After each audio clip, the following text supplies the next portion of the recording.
Professor Sanjay, हमारे साथ बहुत दिग्गज लोग बैठे हैं और समय निकाल के आए हैं और मैंने नहीं लिखा पाया था नाम को, सो इसलिए बताया नहीं गया। अब खड़ा भी होना पड़ेगा क्योंकि बहुत सारे टीचर्स आपसे मोटिवेट होंगे। तो सबसे पहले तो सर्वप्रिय सर, जिनके बिना ये नाटक नहीं होना था, सर्वप्रिय निर्मली सर, उनकी आवाज़ ये नाटक को बयान करेगा, ये स्क्रिप्ट भी उनकी है। बाकी ऑफिशियल इंट्रोडक्शन गूगल कर लीजिएगा, नाम निकाल। अगला अत्रे सर आए हैं, प्लीज सर, चंडीगढ़ संगीत नाटक अकादमी और उनके दामाद जी अब विदेश से आए हैं, टाइम निकाल के। इतनी सर्दी पड़ रही है बाहर, फिर भी आए हैं टाइम तो। Sumesh sir please, vice principal retired में अभी मैं ज़्यादा नहीं कहूँगा, म्यूजिक की दुनिया से हैं और कभी भी मौका मिले मैं सोचता हूँ मैं ही एक्सेसिबल हूँ, किसी भी कार्यक्रम में मिल जाते हैं और परफॉर्म करते हुए मिलते हैं, उनके जुनून के मैं बाकी तो अपने ही लोग हैं। Let's start, right?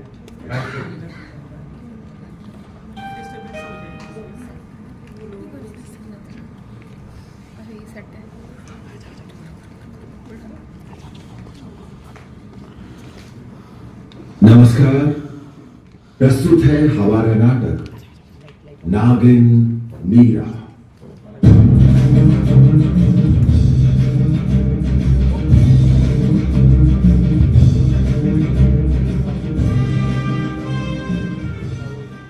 ये बात है 1942 की। दूसरा विश्व युद्ध चल रहा था, चारों ओर हाहाकार मचा हुआ था। युद्ध की विनाशकारी लपटों में सभी देश झुलस रहे थे। निर्मम हत्याएं, भुखमरी, नरसंहार और बीमारी के कारण लाखों लोगों की जानें जा रही थी। ऐसे में भारत में भी आजादी की लड़ाई चरम सीमा पर पहुंच रही थी। कांग्रेस की स्वतंत्रता की मांग को ब्रिटिश ने इनकार कर दिया। इस निर्णय के तहत कांग्रेस ने भारत छोड़ो आंदोलन शुरू किया और इसी बीच नेताजी सुभाष चंद्र बोस के नेतृत्व में जापान ने भारतीय युद्धबंदियों की एक सेना की स्थापना की, जिसे हम आजाद हिंद फौज के नाम से जानते हैं। इसी बीच झांसी की रानी रेजिमेंट का आजाद हिंद फौज में गठन होता है, जो भारत की पहली महिला रेजिमेंट भी थी। इस रेजिमेंट में कुल 170 कैडेट थे। कैडेटों को उनकी शिक्षा के अनुसार गैर कमीशन अधिकारी या सिपाही का रैंक दिया गया था। झांसी की रानी रेजिमेंट पूरी तरह से सशक्त थी।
Indians are protesting everywhere now. This could be a great threat for us. Hey, you! Go over there! These dogs have taken the laws in their hands. Do something about it. Show some.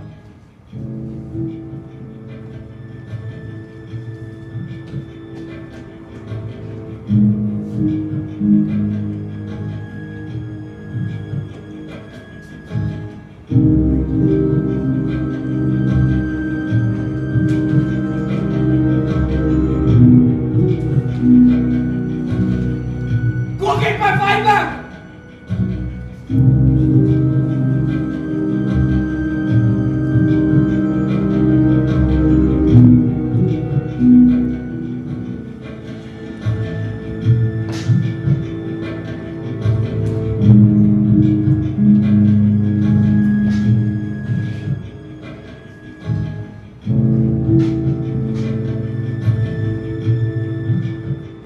इसी सशक्त फौज की एक निडर सिपाही थी मीरा आर्य। मीरा भारत की पहली महिला जासूस थी। मीरा आर्य के पति श्रीकांत जयरंजन दास अंग्रेजी अधिकारी थे। जयरंजन को यह बात पता लग गई थी कि मीरा नेताजी के लिए काम करती है। ब्रिटिश हुकूमत ने भी इस बात का फायदा उठाया और उसे नेताजी की हत्या करने का जिम्मा सौंपा। जासूस तो जासूस ही होता है। मीरा को इस बात का पता लग गया और फिर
मीरा का ये कदम, मीरा का देश के प्रति ये समर्पण आज शायद हम और आप समझ ना पाए, परंतु नेताजी भली भांति समझते थे।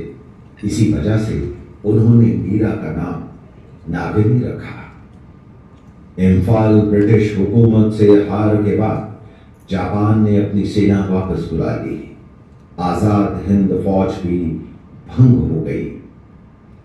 मीरा आर्य को अपने पति को मारने के जुर्म में काला पानी की सजा हुई।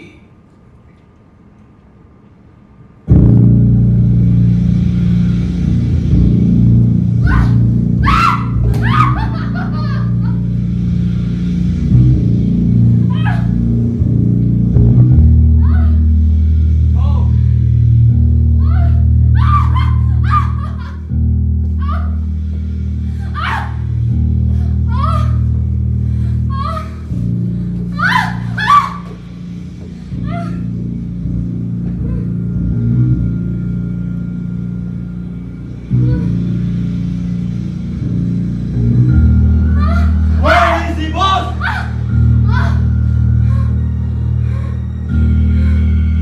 Can't you hear? Where is the boss?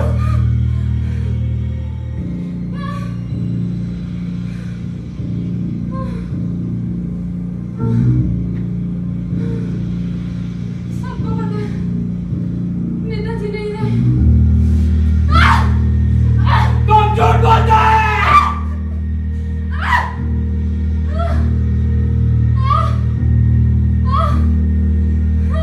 Hello tennis.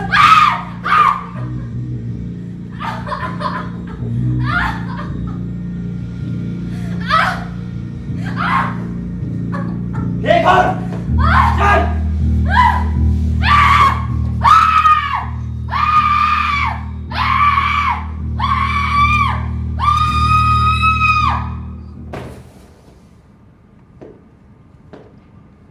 जो व्यथाएं प्रेरणा दे उन व्यथाओं को दुलारो, जूझ कर कठिनाइयों से रंग जीवन का निखारो। वृक्ष कट कट कर बड़ा है, दीप बुझ बुझ कर जला है। मृत्यु से जीवन मिले तो आरती उसकी उतारो, साहसी को बल मिला है। मृत्यु में मारा नहीं है, राह ही हारी सदा है, राही कभी हारा नहीं है।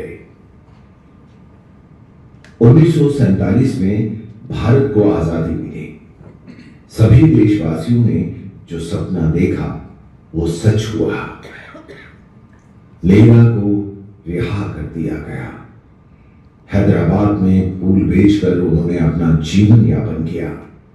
वो आत्मनिर्भर थीं और आखिरी दम तक आत्मनिर्भर रहीं।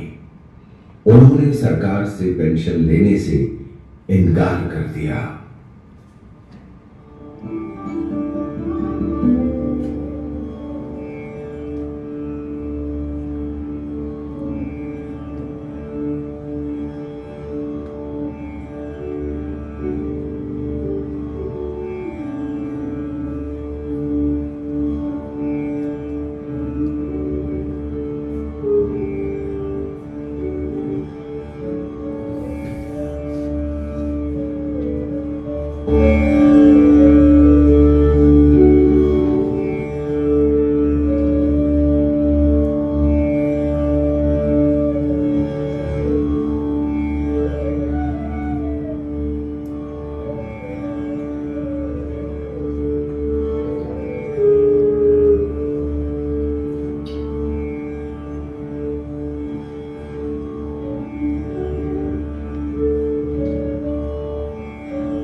सरकारी अफसरों ने आपकी कुटिया तोड़ दी है और बोलते हैं कि अब आप वहां नहीं रह सकते।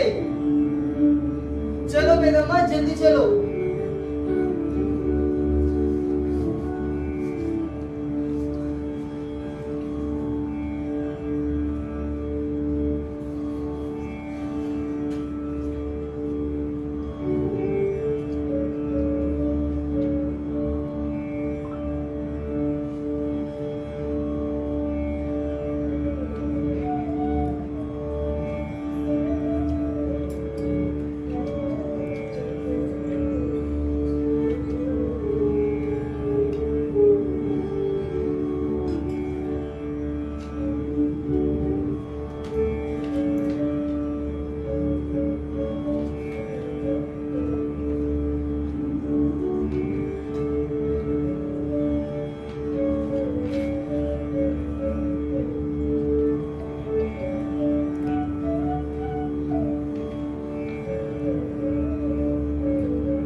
सड़क का किनारा, अकेली, गुमनाम, नीला अपनी गठरी संभाले चिर निद्रा में लीन हो गई।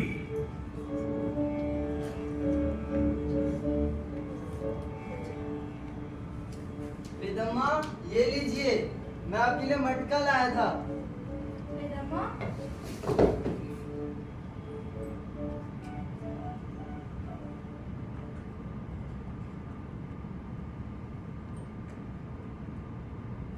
बनता है ना, हम सब अपने अपने स्थान पर खड़े होकर तमाम उन वीर शहीदों को 1 मिनट का मौन रख श्रद्धांजलि भेंट करें, जिन्होंने अपनी मां की भूमि के लिए अपना सर्वस्व न्यौछावर कर दिया।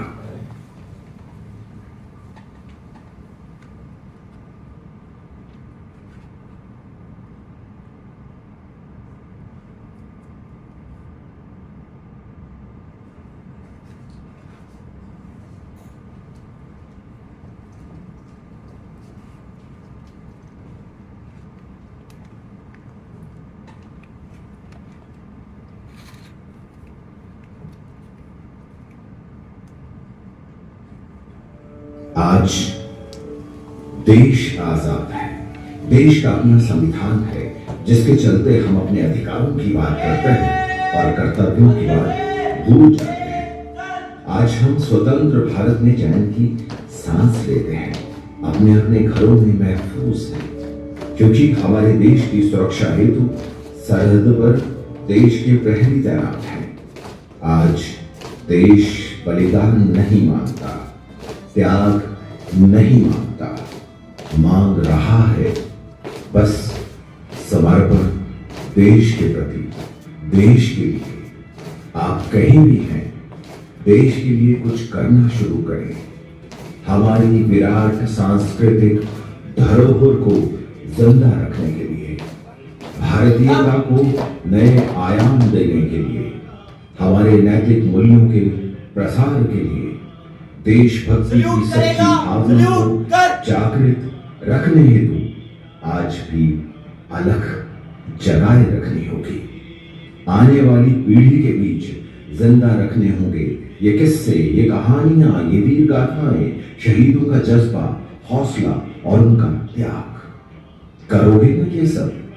तो बोलो एक आवाज में, हाँ हम सब तैयार हैं।